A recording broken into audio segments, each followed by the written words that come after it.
Hello लोगोफोर, दिनैनि बे गोदान मोनसे भिडिअ नोंथांमोनखौ गासिखौबो बरायहरलायबाय। स' लोगोफोर, दिनै आं बे भिडिअनि गेजेरजों नोंथांमोननो एसबी गोल्ड प्रडाक्शन बेनारनिफ्राय दिहुनजानाय गोदानै आबुं मोनसे अफिशियेल मिउजिक भिडिअ।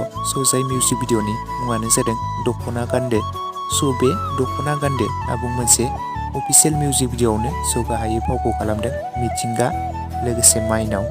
मेथाइखौ रोजाबदों मैखोम मिस्लारि, लिरिक्स टनखौ होदों लैथोमा, मिउजिकखौ खालामदों खबाम, करिय'ग्राफखौ खालामदों अनसु ब्रह्म।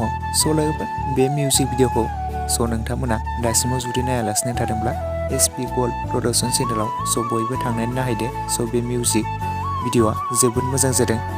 बे दखना गान्दो आबुं मोनसे अफिशियेल मिउजिक भिडिअआ जोबोद मोजां जादों दे लोगोफोर। नोंथांमोना जुदि दासिमाव नायालासिनो थादोंब्ला एसबी गोल्ड प्रडाक्शन चेनेलाव बयबो थांना नायहैदो। बे मिउजिक भिडिअआ हेपि निउ इयारनि गोदानै आबुं मोनसे अफिशियेल मिउजिक भिडिअ। नोंथांमोना जुदि नायाखैबा बयबो नायहैब्लानो जाबाय एसबी गोल्ड प्रडाक्शन चेनेलाव। नेक्स्ट आपडेटआव दङ अनामिका फेमिलि एन्टारटेनमेन्ट बेनारनिफ्राय दिहुनजानाय गोदानै आबुं मोनसे बड' अफिशियेल मिउजिक भिडिअ।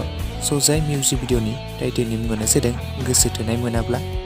बे मिउजिक भिडिअआवनो गाहायै फावखौ खालामदों बर' सावथुन मुलुगनिनो बयजोंबो सिनायजानाय फेस्ला फाव खालामगिरि मस्क' लोगोसे हिरिम्बा।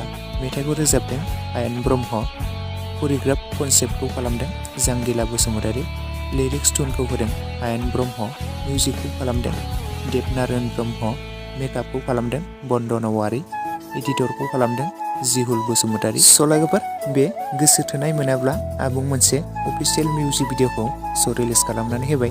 दासिमाव जुदि नोंथांमोना बे मिउजिक भिडिअखौ जुदि नायालासिनो थादोंब्ला अनामिका फेमिलि एन्टारटेनमेन्ट चेनेलाव बयबो थांनानै नायहैदो। बे मिउजिक भिडिअआ जोबोद मोजां जादों। नोंथांमोनाबो जुदि नायाखैब्ला बयबो नायहैदो आरो बिथांमोननि चेनेलखौ बयबो सापर्ट खालामहैदो, जाहाथे बिथांमोना बेफोरबायदिनो गोदान गोदान मिउजिक भिडिअफोर लाबोबाय थानो हायो।